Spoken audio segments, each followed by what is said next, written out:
I'm really excited to talk today about the Dutch or the Netherlands. I feel a little bit bad because I didn't really give you a very proper introduction to the Netherlands. We skipped, if you remember, the war of religion that happened in the Dutch Republic.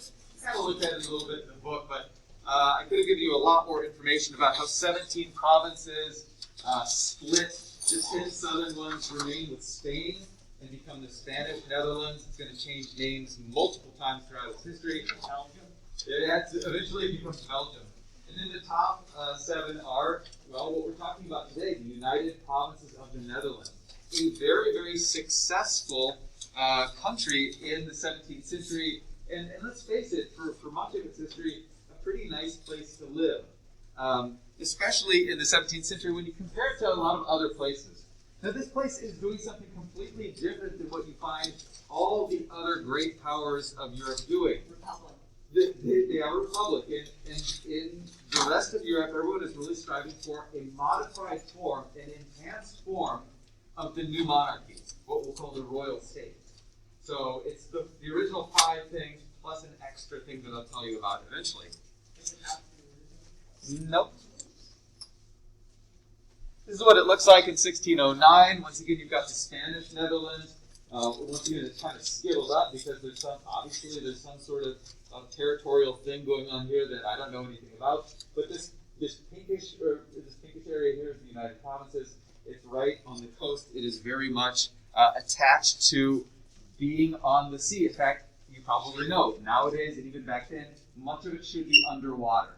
Right? But they're keeping the water out by a series of berms or dikes that they use to actually gain back land from the sea. But from time to time it does flood, and it's a real problem. There are 7 provinces in the United Provinces. They come together in 1581 during that war of religion against their Spanish king, Philip II. They have this thing called the Union of Utrecht, where they come together as a group and say that they don't want to be a part of the Spanish king's territory anymore. Out of the 7, there are 2 that are clearly the most important, the most wealthy, the most populated. It's Holland and Zeeland. You might have heard of New Zealand. It's named after that. And at one point in time, Australia was actually named New Holland. In fact, I think oftentimes when we're talking about this place, we oftentimes just say Holland, right? When we're talking about the Netherlands. But Holland is just the most important of those 7 provinces. In 1609, the war between the Spanish and the Dutch ended in a truce. It was really just a ceasefire. Both sides had spent way too much money trying to either retain their independence or the Spanish were trying to regain political control over these 7 provinces and reinforce or reassert Catholicism. That fails. They have this 12-year truce so that both sides can collect a bunch more money. Well, if you think about it, if you add 9 and 12 together, where do we get approximately? What's the date? It's right around the period of time when 1618 happens. And 1618 is the beginning of the 30 Years' War. So the Dutch are involved in the 30 Years' War in the sense that they are giving money to the Protestant side, in the sense that they are also raiding Spanish or Portuguese shipping at that point in time, and also engaged in taking some territories away from the Portuguese during that period of time. In 1648, from the Peace of Westphalia, you have the Spanish finally recognizing, many other things that come out of the Peace of Westphalia, they recognize that the Netherlands is independent and they're never going to try to get it back again. They win their independence officially and legally. Everybody recognizes that. But let's face it, they had been more or less independent since 1581. The 17th century, or the 1600s, is truly a golden age for the Netherlands. The economy is booming. And the economy is based on a great deal having to do with transportation. They have these wonderful ships that go all over the world, go all over the Baltic, the Mediterranean, everywhere, and these ships are bringing things that people produce to other people to sell them to other people. It's not that they're making so many things themselves. It's not like they have a lot of raw materials in the Netherlands itself, but they sure are good at creating these ships and being good seafarers and bringing products from one person to another. From an agricultural standpoint, they don't have a lot of land, and for that reason they get involved then, and they did now, in market farming. They're trying to grow things that's going to bring them the most amount of money per acre or per plant that they can. So grains are kind of out. They don't want to be growing grains. Instead, they want to be growing things that are going to make them more money. Like even nowadays, sometimes you go in the grocery store and you see those multicolored peppers, the red ones, the orange ones, the yellow ones that cost $1, $1.25, $2 for one of them. That's the kind of stuff that the Dutch want to grow. Things that are going to make a lot of money. Or even things that don't get eaten. Do you know what I'm talking about? There's something that the Dutch grow that they make a ton of money off of. Tulips. Tulips, that's right, yeah. If tulip bulbs, really interesting colored tulips, makes them a lot of money. The French nobles go wild for tulips at one point in time, and the French king hates it. So market farming is what they're all about. They also get involved in banking. Banking is a wonderful way of making money. You have somebody else's capital, you're loaning it out to somebody else, and you're making money off of that. It's a great way to make money in a capitalist system. They do a lot of that. Herring, this fish here, is something that they also are harvesting a great deal of in the North Sea or in the Baltic, and they're making a lot of money off of that. They bring the herring back. Dutch people are eating it. They're shipping it to other people. They're pickling it. They're smoking it. They're doing all kinds of things with it to sell it and make a ton of money. They also start to create things that are companies, that are sort of the beginnings, once again, of capitalism, sort of like rudimentary corporations. They have a Dutch East India Company and a Dutch West India Company formed in the early 1600s. They are dealing with different parts of the world. They are bringing trade from, well, let's see, the East Indies, that would be, where do you think that would be? Yeah, Asia, and the West Indies, the Caribbean. Perfect. So it's things like sugar, it's things like spices that they are bringing to Europe and they're selling for a lot of money, really. I heard somewhere that it was the most valued company in history at like $8 trillion, so like 8 times Apple. Yeah, it is very, very valuable, and for the investors in it, for the people who are, think about this, if people are buying a kind of stock in the East or West Indies Company, and then they are profiting, every year from all of the different trips that all of these ships, this huge fleet of ships, is making from Asia to Europe or the Caribbean to Europe. At the end of the year, they're getting a profit on that, and I think for a very long period of time, it's been really an average of like 18% profit, which is huge for investors, going over many decades, if not centuries. So very, very valuable companies and very, very profitable company for a long period of time. Here's some of the trade routes and some of the things that were being traded. As I said, a lot that has to do with spices, or some of it has to do with Asian products that really become quite popular in Europe: silks, tea, coffee, sugar, many different things. They're also getting involved in slavery, sadly, tobacco. Some of this stuff is produced in the Western Hemisphere by slaves. In the Eastern Hemisphere, too, they take over Indonesia, or becomes Indonesia, the Dutch East Indies, and really the conditions there are very slave-like as well. They oftentimes take over islands, and then they force the residents of the islands to no longer grow foodstuffs. They just want them to grow spices, and they say, when you bring us the spices, we will trade food for the spices. So near slave-like conditions. The Dutch are not very nice people when it comes to trading with others, or when it comes to sort of using forced labor or doing things to get control over other people. But it's that sort of European cultural system, or the European beliefs at that time, that they can do this, and it's not a problem. Back at home, though, in the Netherlands, things are really going quite well. There is a great deal of comfort in the Netherlands. Most places in Europe, for the vast majority of people, are very uncomfortable, I think. People have just barely enough to eat, or there's a number of problems like religious conflict and so on. In the Netherlands, they have a very high standard of living based on all of those international trade routes that they have, based on the wealth that they are accruing from that. It is a very sober populace. That doesn't mean that they don't drink. I'm sure they drink quite a bit, but they don't have wealth that they are showing off like in other places. In fact, they don't really have too many nobles. You might think about nobility being based on land going way back, and feudalism based on land. The Dutch people were urban for much of their history, or a greater percentage of them were urban dwellers. They just don't have nobles like other countries do in the same percentages. And so you have a lot of, let's say, middle-class type people with middle-class values. A kind of, let's enjoy what we have, but let's not flaunt what we have. If we have extra money, we're not going to waste it like a French noble might. We're going to reinvest it in the East Indies Company, or the West Indies Company, to make even more. Part of that has to do, of course, with most of them being Calvinists. And Calvinists tend to be, God-fearing, and they want to show that they are saved. Hopefully they are, due to their beliefs in predestination. At this period of time, the Dutch start to engage in science. They start to try to figure out how the world works. Some of that has to do with cartography, or some of that has to do with trying to figure out how to navigate around the world. So they might want to be looking at the stars. Some of it is just intellectual curiosity, and they're looking at things that are very small, for example, or they're trying to cure people of various kinds of diseases and so on. They're also engaged in art.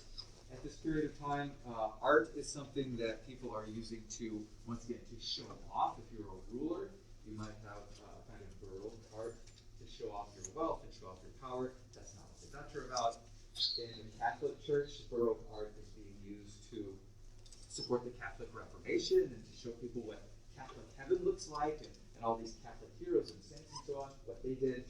In the Netherlands, people like Rembrandt, Hals, and Vermeer are trying to show the comforts of the Netherlands. So they're trying to show the pride that people have in their society. And I think we'll look at that when we look at Baroque art, and I'll prove that to you when we do that.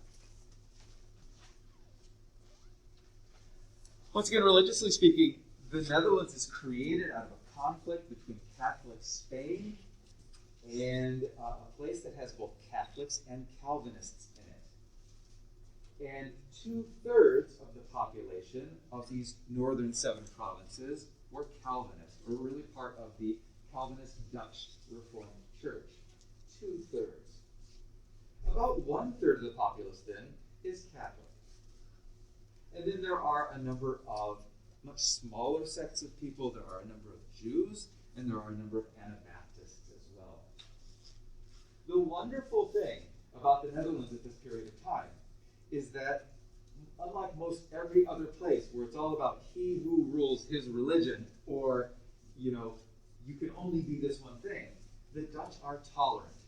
It's a huge difference. It's as big a difference, as Bobby reminds us, between being a republic and having multiple people in charge, and being an absolute monarchy and having one person in charge. A place that has religious toleration is very unusual. Look at these guys here. Do you see what they're wearing? The pilgrim. Yeah, they look like pilgrims. Or really, the pilgrims started to dress like them. Because at one point in time, those English Puritans, those English Calvinists, left England, and before they came to North America, they resided in the Netherlands for a period of time. Why? For religious toleration. Why did they leave the Netherlands? Perfect question. Thank you for asking. They leave the Netherlands because their children started to speak Dutch. Really? Yeah. They didn't want to get away from their English roots, and so they decided, well, the kids are becoming too Dutch.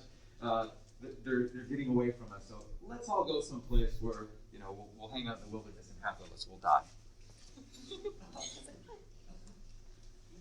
The Bank of Amsterdam is a very important early financial institution.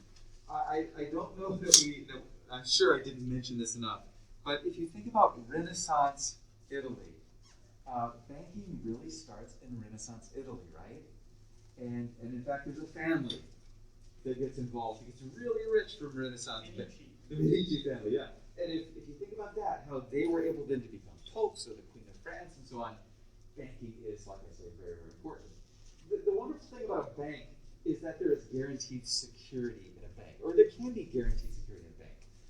If you don't have a financial institution that you trust. If you just have the king, and the king says, give me your money, I'll keep it for you, you're in huge trouble. Kings are terrible with money. They go bankrupt all the time. They are constantly in debt. But this guaranteed security of the Bank of Amsterdam as a clearinghouse for bills of trade. Think of it this way. If you don't have a bank, or if you don't have bills of trade, you basically have to bring product with you in your ship to another place and then unload your product in exchange for whatever product you can get at that place. Or you could be having loads of gold and silver in your ship. What's the problem with that? Pirates.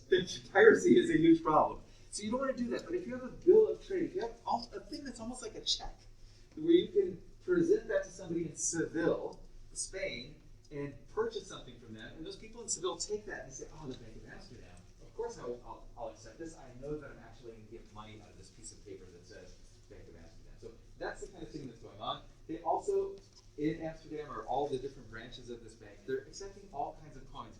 Imagine all the wacky kinds of coins that exist at this period of time. Individual cities, individual rulers, everyone's making coins. You have no idea what they're worth. You have to basically melt them down to figure out how much precious metal is in each one. Sometimes coins are shaved, sometimes coins are diluted with inferior metals, and so they're not worth very much. So having a place where you can just bring whatever coins you've got, they're going to figure out what it's worth, and they're going to give you a kind of currency that you trust is a wonderful thing. More important than all of that, I think, is that the Dutch government gets very low interest rates from this Bank of Amsterdam. It's impossible to fight a war then or now without borrowing a crazy amount of money. And if your interest rate on that borrowed money is very low, you're going to be able to stay financially afloat, and you're going to have an easier time fighting the war. Remember the reason why the Dutch and the Spanish quit fighting in 1609? Because they're out of money. They needed more money. So these guys are able to borrow money. The government borrows money from a whole lot of Dutch people to fight the wars of the Dutch people. It seems like a very democratic way of doing things, but it's also a way for everybody to make money. Super important for funding wars. And the Dutch are a small place with a small number of people. And it's really quite amazing that they're able to fight the wars that they do and fend off their much larger, much more populous enemies for a long period of time. This is a merchant state. It's not a state of nobles and a king. It's really a state of wealthy merchants. And they have this republican form of government. They have a kind of representative assembly called the States General, where all 7 of the provinces are recognized, or all 7 are able to participate in that. Does each province have like one representative? Each province has a certain number of representatives, and I don't know exactly how many that is. There is also, though, a person who is chosen, a kind of a governor from each and every one of the 7 provinces. They have a different governor most of the time, somebody called a stadholder. The stadholder, though, could be the same person for all 7 of these provinces. Would that be a prime minister? No, because there's no real prime minister is serving a king, let's say, and there is no king here. They function as kind of like a king, and in a way they function as a prime minister in the sense that they are making decisions and leading. But the stadholder is usually from this most important family of the Netherlands, the House of Orange. There are going to be multiple Williams of Orange that we'll talk about over time. It's not the same guy. It's not a 500-year-old guy. It's not a zombie guy. It is somebody from the House of Orange who oftentimes is just named William. So William of Orange is the stadholder usually in times of trouble. If there is a war that breaks out, all 7 provinces say, oh, we need William of Orange to be our leader, and then he's a king-like figure for a short period of time. As soon as the emergency is over, as soon as the war is over, they're done. They elect other people to keep this from becoming a monarchy. Mary, did you have a question? Okay. So the stadholder's power waxes and wanes with the threat. There is a movement, actually, of a lot of people who would like to see the Orange family to be the royal family of the Netherlands over time. But until the 19th century, they're able to keep that at bay. There's a lot of conflict, as I said. They are a wealthy place. They are a prosperous place. They're doing quite well compared to other places. and that creates a lot of envy. You have the English with various different governments, people who are radically different from each other, as we'll talk about here. But the English decide to pick on the Dutch economically. The English pass the English Navigation Acts, in which, in the end, what they demand is that if products from, let's say, Sweden are coming to England, they need to be brought on a Swedish ship. Or if Spanish products are being brought to England, they need to be brought on a Spanish ship. Trying to cut out the Dutch as these transportation middlemen. This is an existential threat to the Dutch economy, and so the Dutch go to war with the English 3 different times. 3 Anglo-Dutch wars, 1652 through 1672. And as I said, these are not the same English governments. They are radically different. The English want to cut into the Dutch's prosperity. The English want to be able to take land from the Dutch around the world. They want to profit at the Dutch's expense, and maybe they want to start taking over trading from the Americas as well. So it's just a kind of economic conflict that devolves into a military conflict. There's also 3 wars with Louis XIV of France that happened, 1667 to 1697. This is the same ruler. Louis XIV is in power for a long period of time, and he's very militaristic. He's always trying to pick on the Dutch. He hates the Dutch. He's economically envious of them as well. But for Louis XIV, too, the Dutch seem to be the antithesis of what he is and what his France is. He's got an absolute monarchy. He's absolutely Catholic, and he is very wasteful of his money, and the Dutch are the exact opposite of all of those things. So 1667 to 1697, the French are at war from time to time with the Dutch as well. Do you notice when you look at the 3 Anglo-Dutch wars and you look at the 3 wars with Louis XIV, do you see that there's some overlap? Do you see that the 4 Dutch are trying to take on the English and the French actually at the same time? And it doesn't go particularly well for the Dutch, but once again, they're able to fend off and continue resisting. There's also something called the War of Spanish Succession that we'll talk about, 1701 to 1713. They fight in that as well. There's kind of an interesting story that goes along with that, but we'll talk about that later. That's the inbred king? Yes, it's all about an inbred king. They avoid defeat. The Dutch avoid defeat by always getting allies to help them out.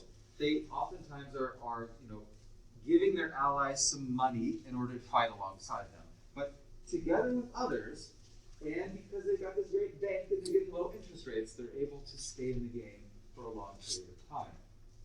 In fact, this is a bit of a spoiler, but in fact, at one point in time, it sounds like I'm just making it up, but William of Orange, the stadtholder of the Netherlands, becomes King of England. Oh yeah, I heard of that. Good. They elected him because of Catholic king or something? Exactly right, yeah. So you got a Dutch guy as English king. That really helps things out. Now, no longer are they fighting against the English, they more or less are the English in a weird way during that War of Spanish Succession. So they avoid defeat with their allies and their wealth. I think, though, over time, a country of that size can't compete with countries like England or especially like France that have, 10 times the population that they do. They just can't. And if they keep fighting and fighting and fighting, they get worn down over time. And we won't really talk about them much after the 1600s. And they sort of just become a pawn in the larger game of greater powers. I think the problem there is that they're simply too small. But they're still wealthy. Say again? They're still wealthy. They're still wealthy, yeah. They just They're aren't. like